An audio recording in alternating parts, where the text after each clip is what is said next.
제가 설교 제목을 복잡하게 정했지만 제가 어젯밤에 따로 정해봤습니다. 켄트 스파이 액션 애드벤처. 이렇게 아주 어렵게 바이블 레플렉스 3막 4장의 드라마라고 제가 정해봤는데, 자, 그래서 오늘 제가 여러분에게 3막 4장을 펼쳐 보이려고 합니다. 우리 성경을 따라가면서 이 3막 4장의 이 바이블 넷플릭스 스파이 액션 어드벤처가 어떻게 진행되는지 한번 보시도록 하죠. 이 본문은 너무나도 익숙한 본문이고 너무나도 잘 아는 말씀이고 성경학교 때부터 수없이 들었던 말씀이기도 합니다. 자, 1막 12명의 정탐꾼의 두 가지 상반된 보고입니다. 저는 2대 10이라고 제목을 붙이고 싶은데 2대 10, 여러분 이 차이에서는 어디에서 비롯되었을까요? 성경은 다수결이 아니죠. 다수결 했더라면 아마 10명의 정탐꾼의 보고대로 따라갔어야 될 텐데 2대 10의 그 정탐꾼들의 보고는 어떻게 달라질까요? 자, 먼저 30절 말씀을 잠깐 보시죠. 갈렙이 모세 앞에서 백성을 조용하게 하고, 옛날 성경에는 안돈시켰다라는 말이 나오는데 조용하게 하고, 우리가 곧 올라가서 그 땅을 취하자 능히 이기리라.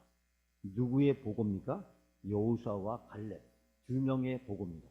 이 두 명의 보고의 내용은 딱 두 가지요. 첫 번째는 뭡니까? 백성들을 먼저 조용히 시켰다. 두 번째는 우리가 올라가서 그 땅을 취하게 되면 우리가 이기게 된다.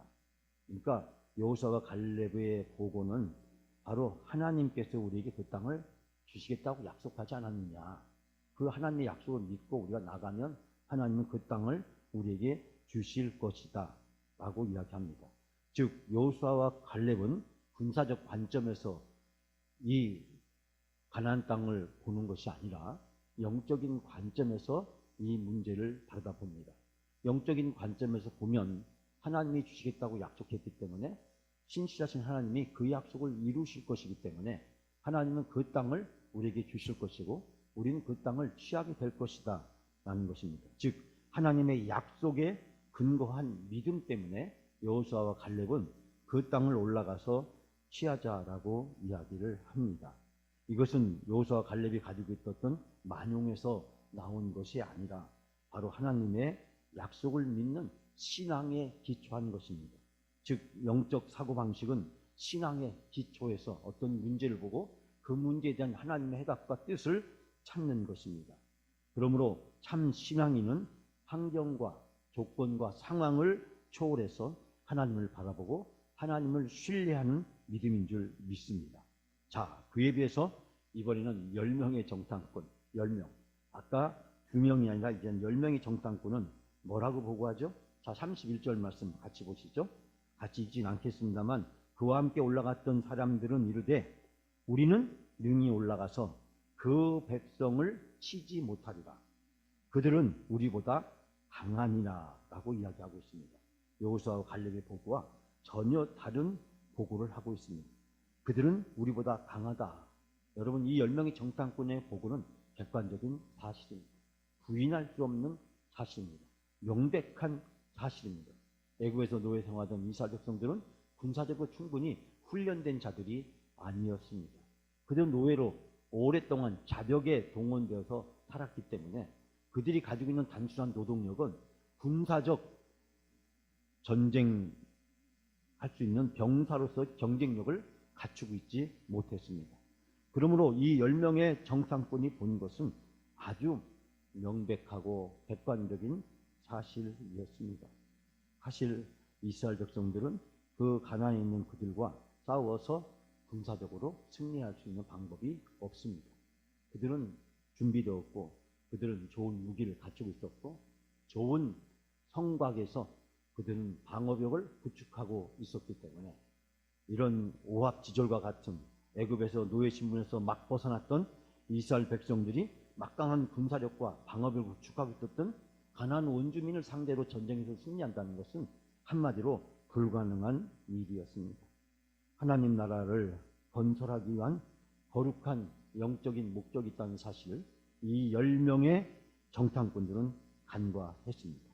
사실 이 12명은 각 지파에서 차세대 가장 유망한 잠재적 지도자로 선정된 사람들이었고, 그들은 그 지파에서 내노라한 용사들 중에 용사였습니다. 그들은 뛰어난 용사였고 장수였고 각 지파를 대표할 만한 탁월한 리더십과 능력을 갖춘 사람들이었습니다. 그렇기 때문에 애굽에서 함께 탈출했던 다른 노예 출신의 이스라엘 백성들과는 현격히 다른 전투력과 또 군사력을 가지고 있는 사람이었습니다. 그러나 이 10명의 정탐꾼은 하나님이 왜 자기를 부르셨는지, 하나님이 왜 가나안 땅을 주시고자 했는지, 그 하나님의 약속과 하나님의 신실하심에 대한 믿음이 그들에겐 없었습니다. 그들은 인간적으로, 세상적으로, 군사적으로, 전술적으로 훌륭한 판단을 했지만 적어도 이 문제를 영적인 관점에서 보지를 못했습니다. 우리 아시피 사무엘상 17장에서 전쟁은 여호와께 속한 것이니, 우리가 사무엘 상하에서 끊임없이 반복되는 말, 전쟁은 여호와께 속한 것이니, 여러분, 전쟁은 하나님께 속한 것입니다. 그러므로 전쟁은 하나님께 승패가 달려 있습니다. 하나님에 대한 믿음 여부에 따라서 전쟁의 승패가 결정되는 것이지 군사력을 가지고 결정되는 것이 아닙니다. 여리고성을 어떻게 무너뜨리게 되었습니까? 여리고성을 무너뜨리는 전술적 방법은 아주 생각할 수 없는, 유치하고 도저히 여리고성을 정복할 수 없는 방법입니다. 이스라엘 백성이 가나안 땅에서 정복하는 수없는 정복 전쟁을 통해서, 또 이스라엘 백성이 남북 왕국을 건설하고 그 남북 왕국이 외세에 의해서 끊임없이 공격을 당할 때마다 하나님이 보호해준 전쟁들을 하나씩 살펴보다 보면 우리가 발견하게 된 공통적인 특징은 바로 전쟁은 여호와께 속한 것입니다. 전쟁은 하나님께 속했기 때문에 하나님의 방법으로 하나님의 능력을 입어야 전쟁에서 승리할 수 있다는 사실입니다. 인간의 군사력을 의존하고 나갔던 전쟁은 반드시 패할 수밖에 없었습니다. 이스라엘이 아무리 훌륭한 군사력을 무장하고 있다고 하더라도 어떻게 애굽을 당하며 아수르를 상대할 수 있으며 바벨론을 대적할 수가 있겠습니까? 이건 정말 세 발의 피라고 하는 그런 말에서 우리가 찾아볼 수 있듯이 이스라엘의 그 좁은 땅덩어리와 좁은 인구와 거기에서 근거한 이스라엘 백성들의 군사력은 애굽이나 아수르나 바벨론을 상대할 수 없는 것입니다. 그러나 하나님을 의지하고 나가면 백전백승하고, 하나님을 의지하지 않는 전쟁은 백전백패하는 것을 보게 됩니다. 그 이유는 전쟁은 누구에게 속했기 때문에? 하나님께 속한 것이기 때문입니다. 이 10명의 정탐꾼과 그리고 이 2명의 정탐꾼의 상반된 보고 앞에서 그 보고의 구체적인 내용은 이스라엘 백성들을 더욱더 큰 충격에 빠뜨리게 됩니다. 여러분, 우리가 오늘 함께 읽었던 32절 이하에 보면 정탐한 그 땅을 그들이 악평했다라고 이야기하고 있는데, 그 악평의 부정적 보고 4가지를 잠깐 살펴보려고 합니다. 그 거주민을 삼키는 땅이요. 그 거주민을 삼키는 땅이다. 이 땅이 사람이 들어가면 뭐 수렁에 빠지는가? 아니면 이 땅이 너무나도 안 좋은 땅인가? 라고 생각하기 쉽습니다. 그러나 그 땅은 기후 조건이 나쁘거나 각종 질병이 만연하고 있는 저주받은 그런 땅이 아니라 그 땅은 매우 비옥하고 매우 좋은 땅이었습니다. 지리적으로 군사적으로 또한 요충지였기 때문에 열국이 그곳을 쟁취하기 위해서 치열한 전쟁을 펼쳐서 수없이 많은 희생자들이 발생하는 곳이었습니다. 즉, 그 거주민을 삼키는 땅이란 이 표현은 그 땅이 너무 좋아서 너무 많은 사람이 그 땅을 차지하려고 다투기 때문에 그 땅을 다투하려다가 수없는 전쟁을 통해서 많은 사람들이 죽어간 땅이다 라고 하는 뜻입니다. 또 이들의 악평 2번째를 보면 모든 백성은 신장이 장대한 자들이라는 표현이 나옵니다. 신장이 장대하다, 장신의 사람들, 보통 사람의 2배 크기만 하다. 그 사람들의 크기가 그만큼 키가 아주 컸다. 그들은 단순히 몸집만 크다는 뜻이 아니라 이스라엘이 대적할 수 없는 정도로 강한 민족이라는 의미를 가지고 있습니다. 거주민을 삼키는 땅이요, 모든 백성은 신장이 장대한 자들이며, 세 번째 33절 보니까 네피림의 후손인 아낙 자손의 거인들이다. 노아 시대의 이후로 명성을 떨쳤던 강폭한 거인족의 후예라고 하는 것입니다. 그들은 정복과 수탈을 일삼았던 난폭한 무리들이었습니다. 그렇기 때문에 10명의 정탐꾼은 이 아낙 자손의 위용에 기가 질려서 이 고대 세계의 이 장수, 용사, 이 대장부라고 하는 표현을 연상시키는 표현을 여기서 사용하고 있는 것을 보게 됩니다.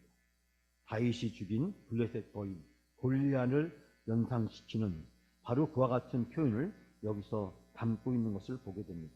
물론 그 가나안 땅에 있었던 모든 백성이 그와 같은 장대한 체격을 가진 것은 아니었을 것입니다. 그러나 10명의 정탐꾼이 보고에 그들은 벌써 과장되어 있는 보고를 통해서 온 이스라엘 백성이 싸우기 전에 기가 죽어 있다는 사실을 여기서 발견하게 됩니다. 그와 같은 악평은 네 번째 보고에서 치명적으로 이스라엘 백성들에게 영향을 끼칩니다. 그 보고는 무엇입니까? 우리는 메뚜기 같으니라고 이야기합니다. 이 말은 무엇입니까? 전쟁도 하기 전에 이미 전쟁에서 패배해 있다는 것입니다. 정신적으로 이스라엘 백성은 그들과 싸울 수 있는 의지를 완전히 상실해 버리고 말았습니다. 우리는 메뚜기 같으니, 우리는 메뚜기 같으니.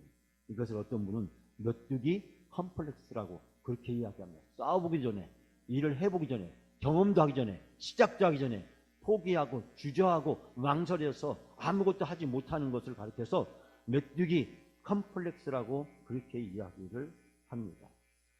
하나님에 대한 신앙을 버린 자들은 결국 그들에게 남는 것은 절망과 비탄밖에 없습니다. 즉 10명의 정탐꾼은 싸워보기도 전에 그들은 이미 눈에 보이는 그 땅을 보고, 그리고 신장이 장대한 자들을 보고, 아낙 자손의 후예들 같은 그들의 모습을 보고 그들은 메뚜기 컴플렉스에 사로잡혀서 전쟁에 나가려고 하는 모든 의지를 다 상실해버리고 말았습니다. 이들의 보고에 의해서 14장 1절부터 이하에 보면은 이 10명의 정탐꾼의 보고로 이스라엘 백성들이 어떻게 반응했는지를 우리는 알 수 있게 됩니다.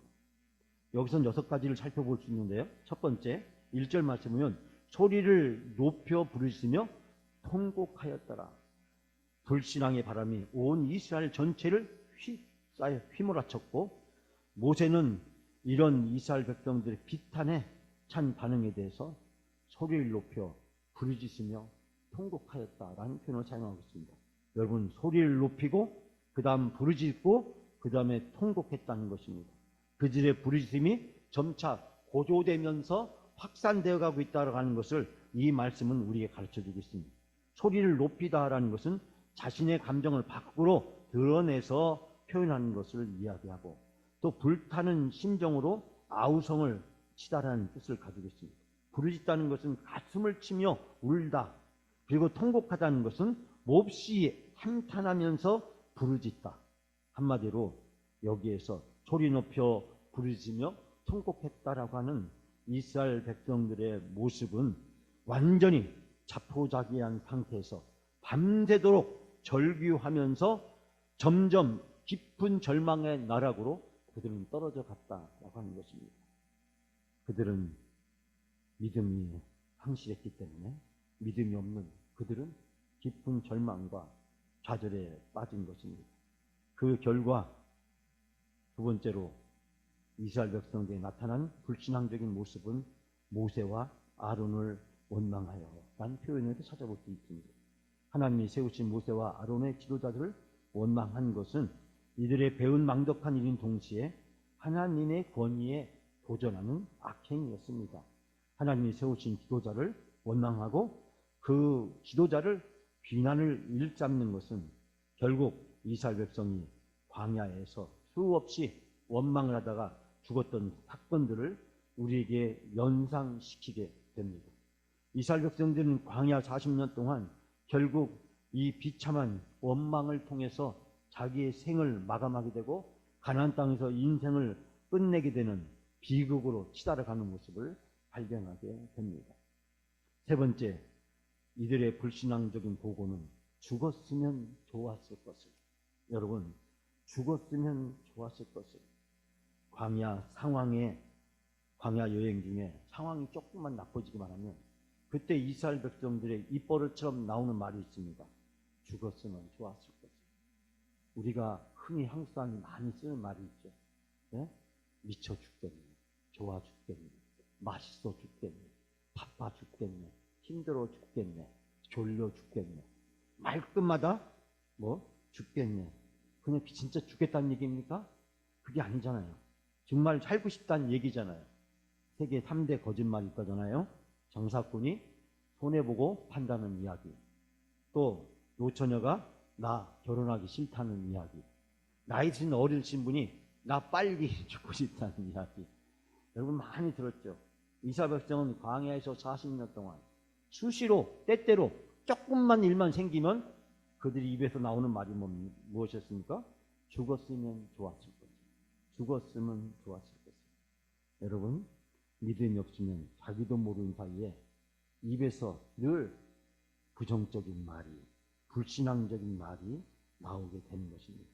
어떤 역경과 환경에 처했다고 할지라도 하나님을 신뢰하며 끝까지 인내하는 사람은 죽었으면 좋았을 것을, 이런 부정적인 표현을 사용해서는 안 되는 줄 믿습니다.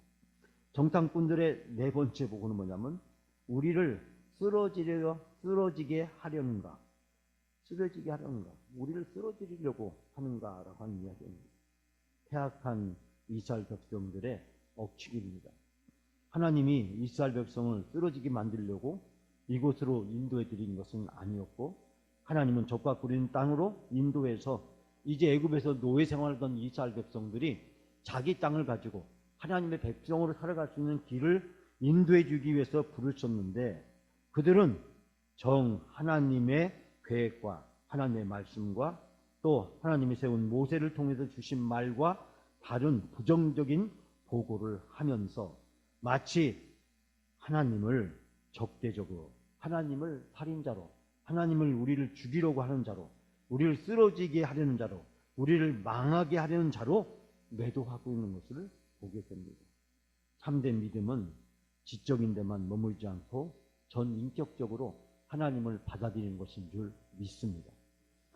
네 번째, 이 정탐꾼의 다섯 번째는 뭡니까? 우리의 처자가 사로잡히리니 라는 표현을 사용하고 있습니다. 백성들은 이런 불신앙적인 보고는 이제 한 발 더 나가서 우리의 처자식을 사로잡혀 가게 하려고 했는가라고 하는 것입니다. 그런데 정말 놀라운 것은 이들의 걱정은 후일 정반대의 결과를 초래하게 되었습니다. 여러분, 어떻게 됐습니까?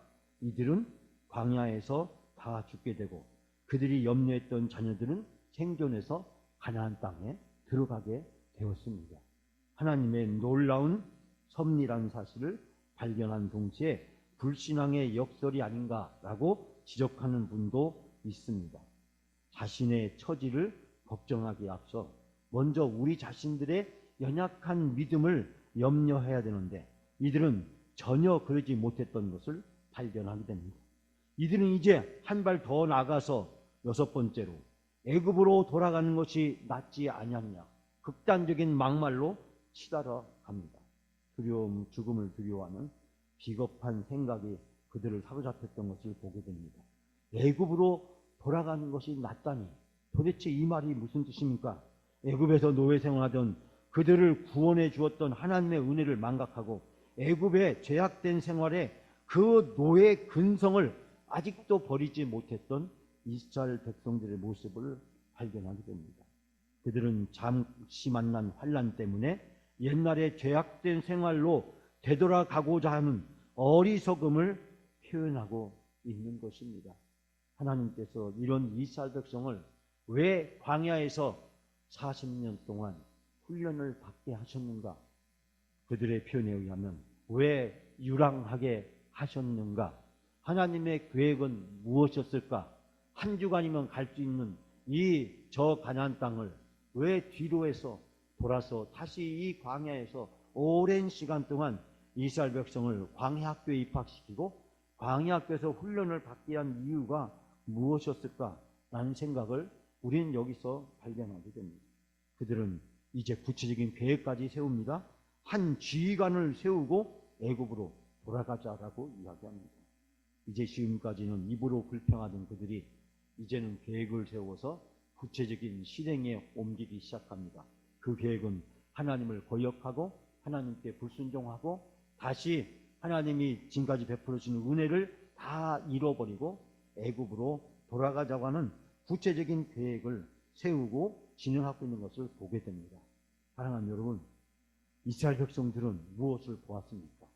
10가지 재앙을 직접 목도했습니다. 직접 체험했습니다. 직접 자기들이 눈으로 보았고 냄새로 맡았고 손으로 만졌습니다. 온 몸으로 하나님의 10가지 재앙을 경험했습니다. 그리고 홍해바다가 갈라지는 놀라운 기적도 보았습니다. 그리고 애굽의 군대가 홍해바다에 수장되는 것도 보았습니다. 이처럼 많은 기적과 하나님의 능력을 눈으로 보았고 직접 체험한 사람들이었습니다. 그런데 그들의 마음속에 아직도 하나님에 대한 믿음이 없었습니다. 하나님에 대한 신앙이 없었습니다. 이 7가지를 통해서 우리가 발견하게 된 것은 이들의 불신앙의 뿌리가 얼마나 깊은 것인지, 얼마나 그 불신앙의 뿌리가 그들의 마음과 그들의 심령 속에 자리를 잡고 있는지, 이런 이스라엘 백성이 과연 적과 꿀을 흐르는 저 땅에 들어가서 하나님의 백성으로 합당하게 살아갈 수 있는지, 우리는 이스라엘 백성들의 모습을 보면서 때로는 작은 것에 불평하고 작은 것에 쓰러지고 작은 것에 연약해지고 작은 것에 열등감에 사로잡혀서 때로는 우리 자신들이 메뚜기 컴플렉스에서 벗어나지 못하고 허우적거리는 우리 연약하고 나약한 모습을 발견하게 됩니다. 여러분, 이 부정적인 10명의 정탐꾼의 7가지 불신앙적 보고는 우리들의 자화상입니다. 무력하고 연약하고 때로는 너무나도 믿음이 없는 우리 자신들의 적나라한 자화상을 발견하게 됩니다. 전 여기서 여러분들에게 2막 2장 드디어 2명의 정탐꾼의 8가지 보고를 말씀드리려고 합니다. 여러분, 5절 말씀은 회중 앞에서 엎드린지라. 모세와 아론은 폭도가 된 이스라엘 백성에게 대항하지 않고 그들 앞에서 이 모든 상황을 하나님께 맡긴다는 표시로 엎드려 간구합니다. 이스라엘 백성들에게 굴복한다는 것이 아니라 하나님 앞에 엎드립니다. 하나님 앞에 간절히 이 문제를 맡깁니다. 6절 말씀에 보면 두 번째로 12명의 정탐꾼의 신앙적 보고와 모습이 나옵니다. 여호수아와 갈렙이 자기의 옷을 찢었다라는 표현입니다. 우리 앞에 구약에서 옷을 찢는다는 것은 극한 슬픔과 고통과 분노를 표시하는 행위인 동시에 하나님께 간절히 기도하는 행위라고 하는 것을 새벽 기도 시간에 제가 몇 차례 말씀을 드린 적이 있습니다. 내일부터 전교인 새벽 기도가 됩니다. 매월 마지막 주쪽 5일 동안은 전교인 새벽 기도 총력전 펼칩니다. 저는 한 달에 적어도 한 주간은 한 달을 영적으로 우리가 평가하고 또 다음 달 영적으로 준비하기 위해서 매월 마지막 주쪽 우리가 기도해야 되지 않냐. 그 중에서도 매월 마지막 주도 7이 아니라 5일 정도 기도해야 되지 않나 라는 생각이 들어서 우리 장로님들과 상의를 해서 우리 영광교회에게는 어색한 익숙하지 않은 문화지만 새벽이 문화가 되고 새벽이 삶이 되고 새벽이 습관이 되고 새벽이 우리의 신앙이 되게끔 하기 위해서 우리가 내일부터 다시 5일 동안 특별 새벽 기도를 또 이어서 가게 됩니다. 자, 여기에서 여호수아와 갈렙은 자기들의 옷을 찢습니다. 이 행동은 하나님께 간절히 기도하고 하나님 앞에 간구하는 것입니다. 그들은 엎드려서 하나님 앞에 기도합니다. 그리고 말합니다. 세 번째 여호수아 갈렙의 보고는 뭡니까? 시미 7절에 아름다운 땅이다 라는 말을 하고 있습니다. 여기서 시임이라고 하는 것은 최상급의 표현입니다. 최고로 아름다운 땅이라고 하는 것입니다. 하나님이 주신 땅은 어떤 땅보다도 비옥한 땅이고 풍족할 뿐만 아니라 중요한 것은 영적으로 하나님이 마련해 주신 축복된 은혜로운 땅임을 가르쳐주고 있는 것입니다. 그 땅은 하나님이 준비해 주신 땅입니다. 그 땅은 악한 것을 삼키는 그런 악한 땅이 아니라 하나님이 이스라엘 백성들을 위해서 준비해 놓으신 땅인 것입니다. 하나님이 주신 땅이기 때문에 그 땅은 아름다운 땅이고 그 땅은 젖과 꿀이는 땅인 것입니다. 여러분, 팔레스타인 땅은 농사짓기 좋은 땅이 아닙니다. 돌이 많은 땅이에요. 언젠가도 제게 얘기한 적이 있었지만 탈무드에서 천사들이 하나님이 돌을 나르라고 하는데 이 천사들이 돌이 무거워서 엎질렀다는 거 아니에요. 근데 그 돌들이 쏟아진 땅이 어디라고요? 팔레스타인 땅이라는 거예요. 흙보다도 뭐가 많은 땅? 돌이 많은 땅. 그래서 우리 씨 뿌리는 자에 비유해서 보면은 씨를 뿌릴 때 어떻게 해요? 고랑을 타고 씨를 뿌려야 되는데 그게 아니라 씨를 뿌려놓고 흙을 찾아서 씨를 덮습니다. 아니, 이런 농사법이 어디에 있을까요? 제가 농사 짓는 분들과 함께 시골에서 있을 때 그분들이 저한테 하는 말씀이 이런 농사법은 없습니다. 아니, 이렇게 이스라엘 사람들 농사 지을 줄을 몰라요? 제가 이 이야기를 하고 나니까 그분들이 고개를 끄덕끄덕하시면서 아이고, 우리 땅은 정말 좋은 땅이네요 라는 이야기를 제가 들은 기억이 납니다. 여러분, 흙보다도 돌이 많으니까 씨를 뿌려놓고 흙을 찾아서 그 씨를 덮어야 되는 땅이었습니다. 길가밭도 떨어지고 돌짝밭도 떨어지고 가시떡이밭도 떨어지고 그 중에 운이 좋아서 옥토밭에 떨어지는 씨앗만 결국 살아남게 되는 것입니다. 여러분, 그런데 그 땅이 심히 아름다운 땅이래요. 왜 심히 아름다운 땅입니까? 하나님이 우리에게 주신 땅이기 때문에. 애굽에서 노예 생활하던 이스라엘 백성이 땅 한마디기가 없어서 한 평이 없어서 땅 한 뼘이 없어서 노예로 떠돌이를 하던 이스라엘 백성들이 드디어 자기 땅을 가지고 농사를 짓게 되었기 때문에 그 땅은 세계 그 어느 땅보다도 메소포타미아, 나일강, 황하 그 어느 평야의 비옥한 땅보다도 가장 아름다운 땅이고 가장 축복된 땅인 것입니다. 하나님이 주셨기 때문에. 또 하나님 말씀에 순종했을 때 그들은 놀라운 풍성한 열매를 맺게 되는 것을 보게 됩니다. 얘기가 잠깐 빗나갔습니다만 정탐꾼의 네 번째 신앙적 보고는 여호와께서 우리를 기뻐하시면 이라는 표현이 나옵니다.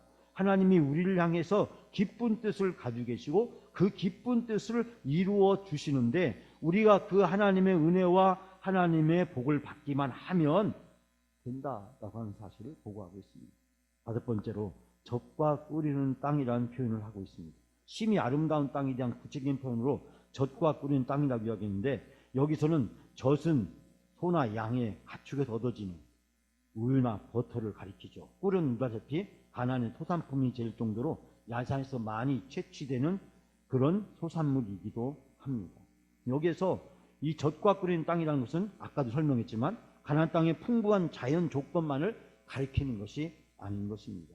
하나님이 함께 하시는 땅, 하나님이 주시는 땅, 그 땅은 하나님께서 복을 주시기 때문에 그 땅은 하나님께서 항상 풍성한 은혜를 베풀어 주시는 곳이기 때문입니다.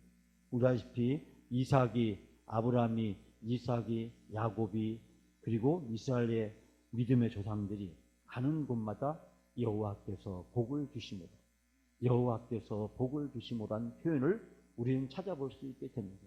그 땅이 비옥한 것이 아니라 여호와께서 복을 주심으로 아브라함이 놀라운 축복을 받고 이삭이 놀라운 축복을 받았고 야곱이 놀라운 축복을 받았던 것을 보게 됩니다.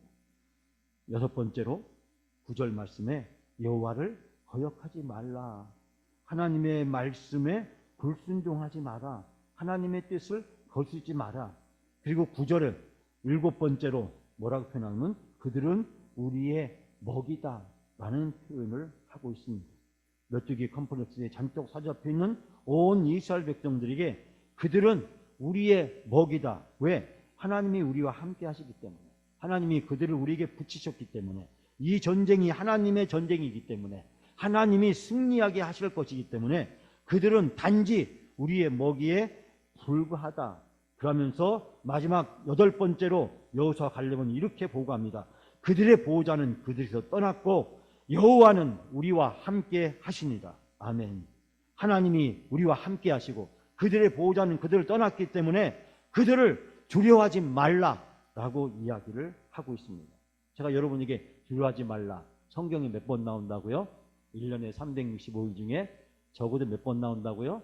360번 이상 나온다. 매일 하루에 한 번씩 하나님 우리에게 뭐라고 말씀하신다고요? 두려워하지 말라. 두려워하는 것은 하나님이 없습니다. 두려워하지 않는 것은 하나님이 나와 함께 하십니다. 오늘 본문에서 여호수아 갈렙은 여호와는 우리와 함께 하시니라. 하나님께 하는 사람은 두려워하지 않습니다. 그러나 여호와 하나님과 함께하지 않는 사람은 두려움에 사로잡히게 되는 것입니다. 여러분, 마지막 오늘 본문의 한막, 파멸의 길이냐 아니면 영광의 길이냐, 이 드라마의 최종적 결론은 14장 10절 말씀에서 이렇게 결론을 맺고 있습니다. 10명의 정탐꾼, 그들은 어떻게 되었을까요? 온 회중이 그들을 돌로 치려 하는데 그들은 돌을 들어서 치려고 했습니다. 누굴요? 하나님의 사람. 누굴 치는 겁니까? 하나님을 돌로 치는 것입니다. 하나님에 대한 불신앙인 것입니다. 회개해야 할 줄 모르는 믿음이 없는 불신앙적 백성들의 공통적인 모습입니다. 그에 비해서 여러분, 2명의 신앙적이고 영적인 정탐꾼, 그들은 어떻게 됐습니까? 그때 여호와의 영광이 회막에서 이스라엘 모든 자손에게 나타나십니다. 여러분, 이 드라마 최종적 결론은 무엇입니까? 여호와의 영광이 나타났다. 하나님이 직접 개입해 주셔서 온 이스라엘 백성에 하나님의 살아계심을 보여주신 줄 믿습니다. 오늘 우리가 12명의 정탐꾼의 이 가난 정탐의 보고를 통해서 우리는 2명의 신앙적 삶을 살 것인가, 아니면 10명의 부정적인 불신앙적 길을 갈 것인가, 이 두 가지 길 속에서 때로는 우리 자신들의 모습을 발견하게 됩니다. 2명의 정탐꾼의 모습을 통해서 성령과 은혜가 충만한 우리 자신의 모습을 발견하는 것과 동시에 이 10명의 정탐꾼의 모습을 통해서 때로는 메뚜기 컴플렉스에 사로잡혀가는 연약하고 나약한 우리 자신들의 모습을 또한 발견하게 됩니다. 그렇기 때문에 우리는 깨어서 기도해야 됩니다. 깨어서 기도함으로 메뚜기 컴플렉스에서 벗어나서 여호수아와 갈렙처럼 하나님이 우리와 함께 하시니라, 하나님이 나와 함께 하시니라, 하나님이 나를 인도하시고 나를 지켜주시고 나에게 은혜와 능력을 베풀어 주시는 놀라운 하나님이신 줄 믿습니다. 이번 한 주일 동안도 여호수아와 갈렙이 만난 하나님, 여호수아와 갈렙의 입을 통해서 고백되어진 하나님이 우리 영광교회 모든 성도님들의 입을 통해서 고백되어지는 하나님이 되시기를 주의 이름으로 축원합니다.